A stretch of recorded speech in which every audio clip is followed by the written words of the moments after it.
Hai bro, Assalamualaikum warahmatullahi wabarakatuh.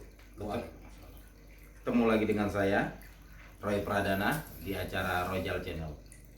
Alhamdulillah ya bro ya, saat ini saya diperbolehkan untuk berbincang-bincang bersama Mas Cakra. Gimana Mas, sehat Mas? Alhamdulillah sehat. Alhamdulillah.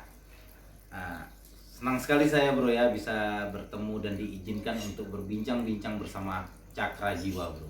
Gitu. Saat ini kita akan membahas dua bro, itu santet sama persugihan ya mas ya. Pesugihan. Saya ingin tahu mas, gimana sih ciri-ciri orang yang kena santet?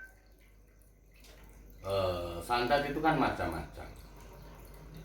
Ada yang namanya kalau orang Jawa ya ada yang namanya telo, ada tenung, ada jengges, ada glukut dan macam-macam.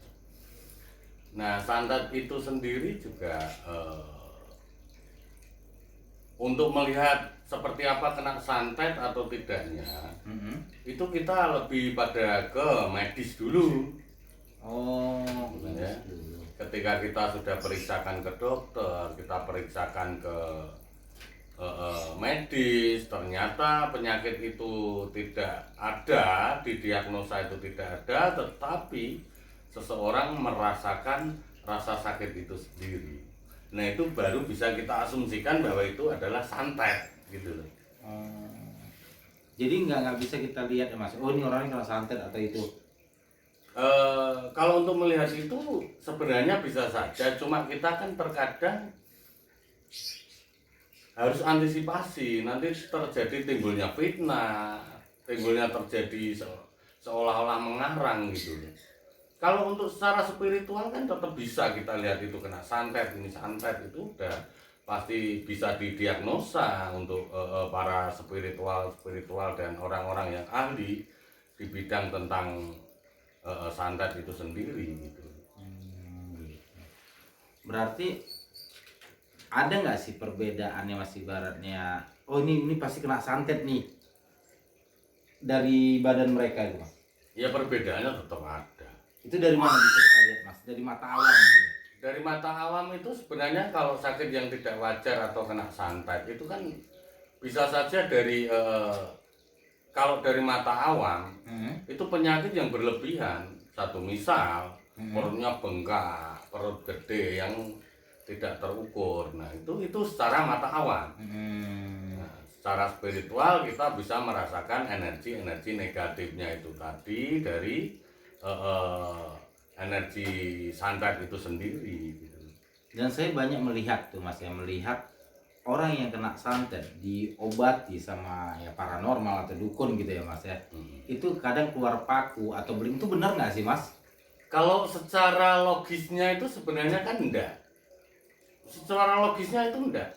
Enggak ya, nggak bisa terlihat. Enggak bisa karena santet itu adalah sebuah energi negatif yang dikirimkan melalui benda-benda pusaka itu tersebut.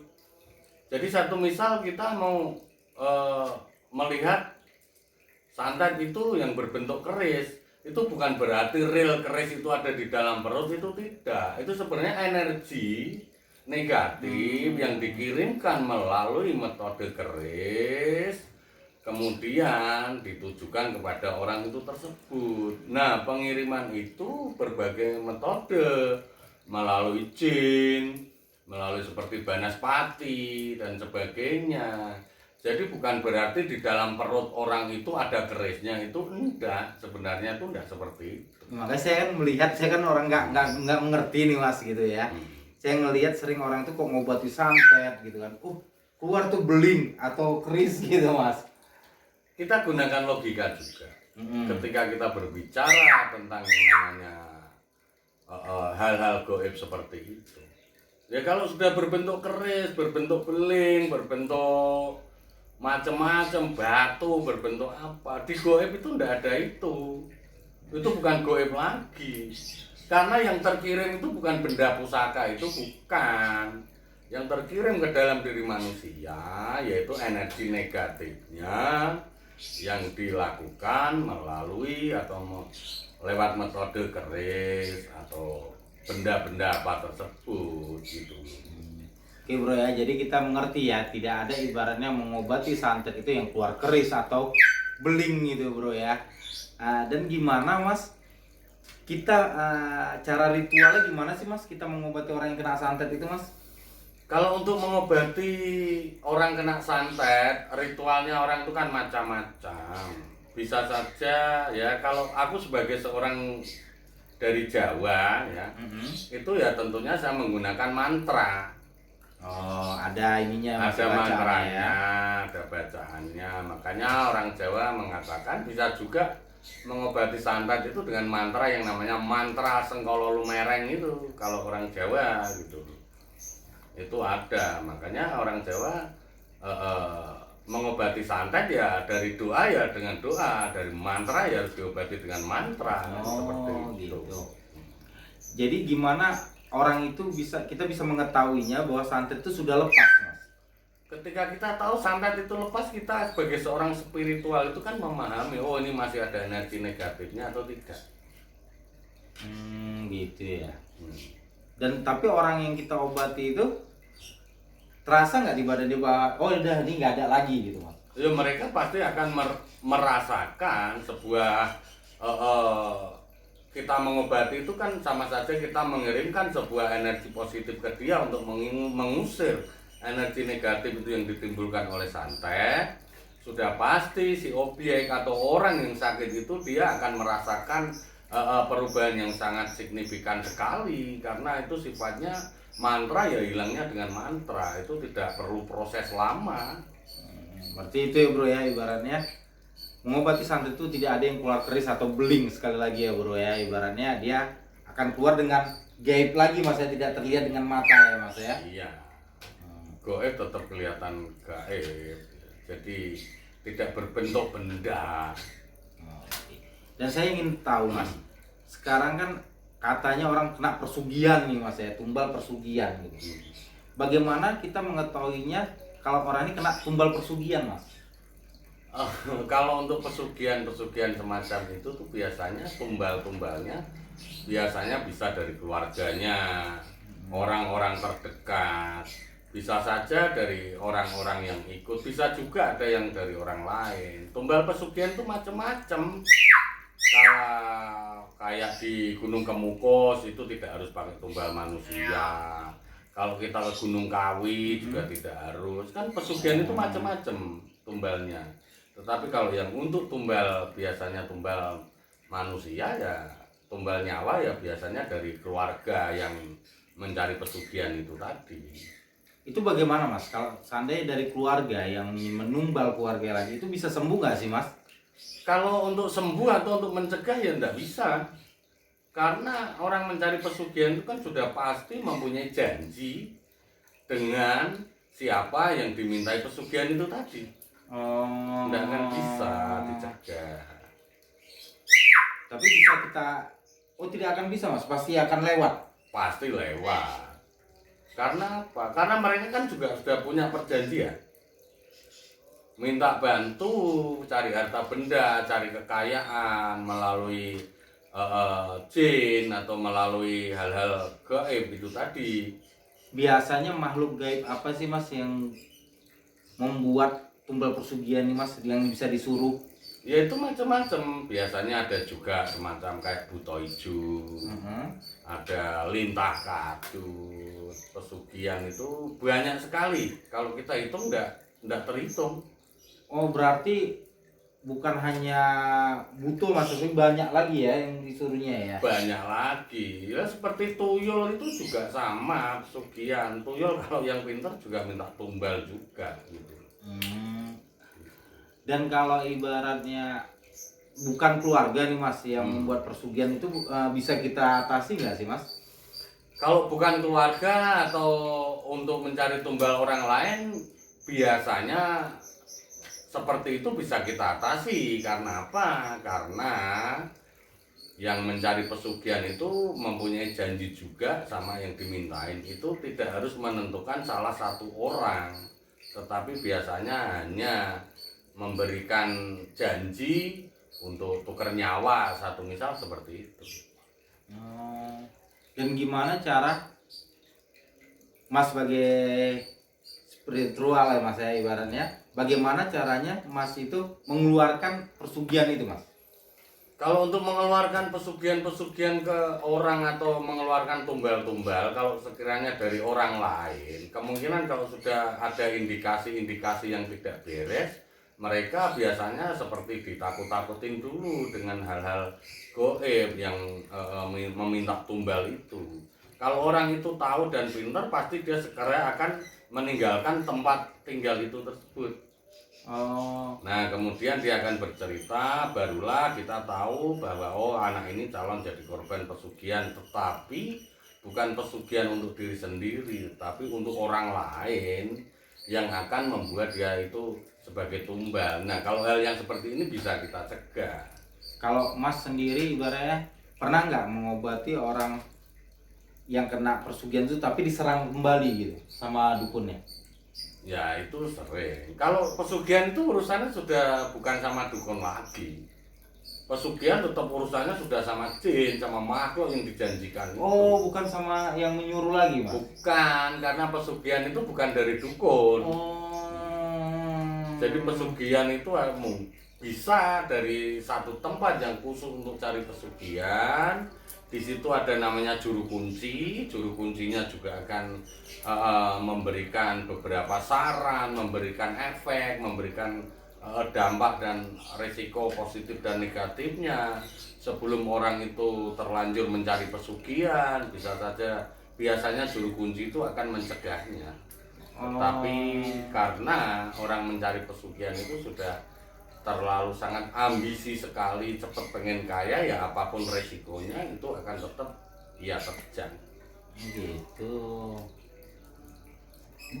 Sulit nggak sih Mas mengeluarkan persugihan ini dari badan seseorang? Kalau untuk mencegah atau menghadapi beberapa hal yang ingin membuat korban orang lain, untuk menghadapi hal-hal gaib itu kita kan juga punya cara gitu ya. Bisa dikatakan sulit juga bisa, kita katakan mudah juga bisa. Kita kan harus tahu bagaimana cara kita menyelahnya. Gitu loh. Karena tumbal pesugihan itu memang sudah ada janji gitu. Yang penting asalkan bukan dari pihak keluarga yang mencari pesugihan itu. Oh, kalau di luar keluarga bisa kita Mas atasi gitu ya? Masih bisa, karena ini perjanjian bukan menentukan satu nyawa atau satu tumbal yang harus si A, si B yang dipilih oleh makhluk atau oleh jin yang membantu dia untuk cari pesugihan itu tadi. Apa sih Mas perbedaan persugihan sama santet? Oh, perbedaannya jauh. Kalau pesugihan itu lebih pada orang mencari harta benda. Tetapi kalau santet itu lebih pada orang yang mempunyai rasa dendam, sakit hati, kecewa, ingin membinasakan orang. Kalau santet ini tidak ada hubungannya dengan untuk mencari kekayaan atau harta benda, itu tidak. Lebih pada orang sakit hati, dendam untuk membinasakan orang itu dengan metode santet itu. Saya pernah ngeliat orang nih Mas, itu satu badannya itu dia bersisik Mas ya, cukup viral lah di Jawa sana Mas. Itu dia kira-kira kena tumbal persugihan apa santet Mas? Kalau itu menurut aku bisa saja dari tumbal pesugihan. Sampai bersisik seperti itu? Iya. Pesugihan itu kan macam-macam. Ada namanya ketek wangkon, ada kutuan, ada macam-macam lah. Berarti banyak ya Mas versinya ya? Banyak versinya. Kalau seperti di Gunung Buta, Gunung Kemukus itu malah mereka saling berhubungan, harus berhubungan intim di situ antara istri dan istri dengan suami. Ini tukar dengan baik-baik gitu. Itu gimana sih Mas? Saya nggak ngerti itu berhubungan badan gitu Mas? Iya, berhubungan intim layaknya suami istri. Satu misal istrimu sama istriku, nah kita tuh baik-baik gitu. Itu ada tumbal, jadi tumbalnya siapa tuh Mas? Tidak ada tumbalnya kalau itu. Oh tidak ada tumbalnya kalau itu? Tidak ada. Karena itu menyangkut dari kisah Pangeran Samudra itu kan. Itu gimana ceritanya Mas? Menarik itu bro. Itu menarik tuh bro. Itu menurut mitos ceritanya itu kan bapaknya Pangeran Samudra itu kan kawin dengan Ibu Tiri. Kawin lagi gitu loh. Nah, Pangeran Samudra itu Ibu Tirinya tuh seneng sama Pangeran Samudra itu. Terjadilah hubungan itu. Kalau seseorang melakukan di Gunung Kumupus itu seperti itu Mas, itu langsung keluar duitnya hari itu juga apakah? Itu bukan berbentuk duit. Jadi apa Mas? Pesugihan itu berbentuk dari usahamu seperti apa. Paling tidak itu punya perantara dasar, entah kamu jualan, berdagang, entah kamu usaha apa. Oh, bukan kita berhubungan itu langsung dapat duit gitu Mas? Enggak ya? Kalau di goib itu enggak ada duit. Di goib itu enggak ada duit. Siapa yang menyetak duit? Ini harus juga pakai perantara usaha juga. Enggak semuanya tiba-tiba langsung keluar duit, itu juga enggak. Apakah yang orang yang ditumbalkan untuk persugihan itu Mas akan bisa menjadi meninggal? Rata-rata tumbal pesugihan kan itu pasti meninggal. Karena apa? Nyawanya itu kan harus ditukar untuk menjadi pengikut yang dimintain pesugihan itu tadi. Itu dalam jangka berapa tahun sih Mas? Itu ada perjanjiannya, bisa 15 tahun, bisa 20 tahun gitu aja. Oh berarti dia kalau orang yang melakukan tumbal persugihan itu nggak langsung hari itu atau sebulan 2 bulan ya Mas? Oh enggak, itu makan tahun dulu. Tumbal ini harus ikut makan dulu, harus ikut menikmati hasil dari pesugihan itu. Oh berarti mereka persugihan itu kalau tumbal nih Mas ya, itu dapat dananya setelah meninggal apa gimana Mas? Sebelumnya. Sebelum meninggal udah keluar? Sebelum meninggal sudah ada uang atau harta itu gitu. Oh gitu. Jadi kalau nunggu dia meninggal ya nanti ya yang meninggal itu nggak makan. Oh harus dikasih makan dulu berarti yang mau ditumbal? Biasanya dia ikut menikmati dulu, paling tidak itu ikut menikmati hasil dari pesugihan itu dulu. Gitu. Oke bro, berarti udah jelas bro ya perbedaan santet dan tumbal persugihan bro.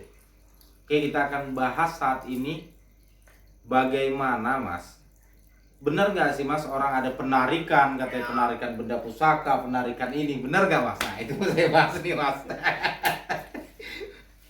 Ya gunakan logika saja. Kan saya sudah sering berkata, sering bilang bahwa di alam goib itu tidak ada benda-benda yang bisa disentuh. Kalau mengambil keris dari goib, mengambil batu akik dari goib, mengambil uang dari goib, di goib itu nggak ada empu, di goib nggak ada tukang poles batu, di goib nggak ada tukang cetak uang. Nah kalau di goib ada uang, ada benda-benda gitu, yang penting pemerintah itu mengumpulkan dukun-dukun yang bisa ngambil uang dari goib. Negara ini nggak ada utang. Makanya saya kan orang awam nih Mas ya. Ibaratnya saya kadang ngelihat dari tanah itu keluar gitu kayak batu atau keris gitu Mas. Itu gimana sih? Gunakan logikamu loh. Sekarang goib itu bisa dipegang atau enggak? Enggak. Kalau enggak ya kenapa bisa keris ini bisa keluar dari tanah, bisa keluar dari apa? Kita harus berpikir itu. Saya tidak mengatakan ini itu enggak. Saya hanya mengajak Anda untuk menganalisa aja. Kalau ini kerismu ya ada dulu, kamu undangkan roh dari goib untuk bersinggah di dalam keris ini, saya setuju. Tetapi kalau kamu menarik benda pusaka, menarik keris, menarik batu akik, menarik uang dari goib, itu jelas tidak ada. Karena apa? Itu termasuk bagian